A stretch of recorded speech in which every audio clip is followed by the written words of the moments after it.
If you were to describe who is Steve-O, how would you do it? I would say that I'm an entertainer.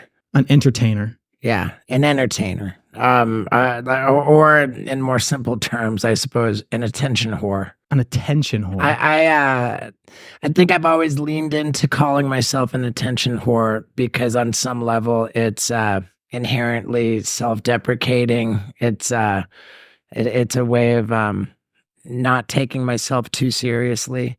But at the same time, I do believe that attention could be argued to be the most valuable commodity known to man. If you look at how much of the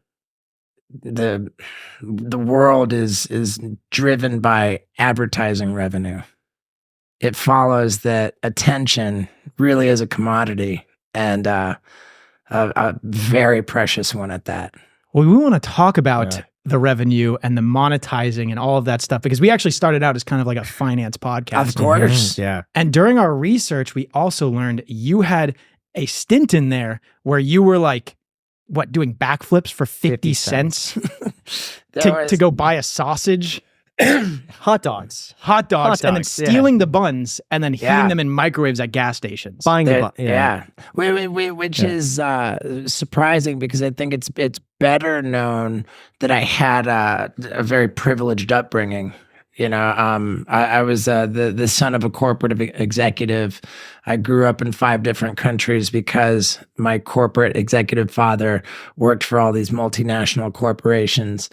So the fact that I was legitimately homeless for 3 years after dropping out of university and doing backflips for 50 cents or $1 or whatever, and stealing hot dogs while I paid 50 cents for a loaf of bread. And that was, I attribute that to having been raised with enough pride that I wasn't willing to ask for my father or my parents to bankroll my activities when they amounted to nothing that they approved of.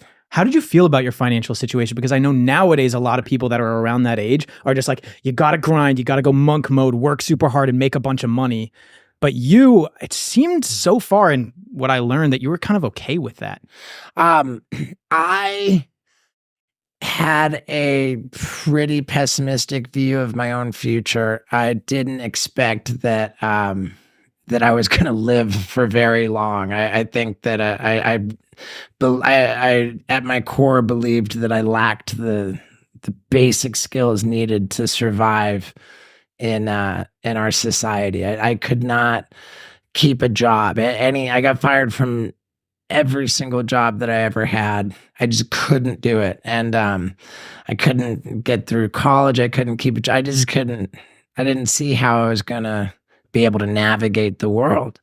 My one thing that I really loved was attention seeking and video editing.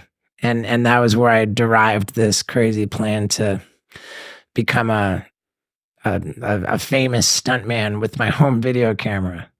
And I didn't think I was going to live very long. So all of my exploits with videotaping crazy stunts felt like an exercise in packing my message into a bottle for it to be discovered after I had passed a tragic and young failed life.